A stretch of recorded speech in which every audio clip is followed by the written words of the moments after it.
Над $100 за барел. Петролът продължава да поскъпва, цените на горивата у нас плавно се повишават.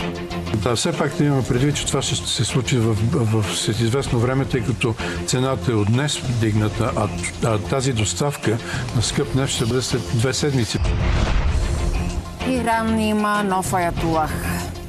Въпреки че е духовник, той е по-скоро човек, свързан с разузнаването и революционната гвардия.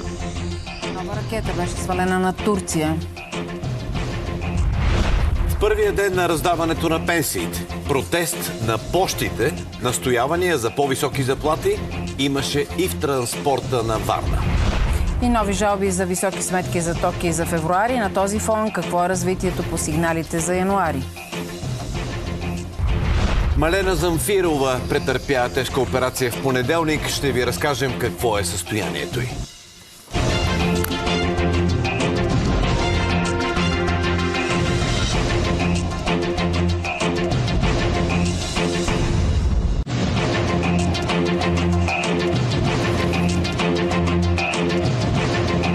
Добър вечер. Здравейте в началото на новата седмица. На 10-я ден от войната в Близкия изток горивата у нас са поскъпнали между 8 и 10 евроцента за 1 литър. Цените на бензиноколонките са повлияни от световните пазари и от случващото се в Близкия изток.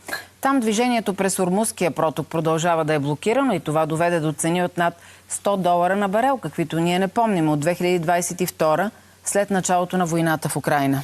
Как войната срещу Иран ще се усети у нас и до кога може да продължи поскъпването на бензин, дизел и пропан-бутан? Виктория Бочевска по водещата ни тема. Сега здравей! Здравейте! Цените на световните пазари вече минаха психологическата граница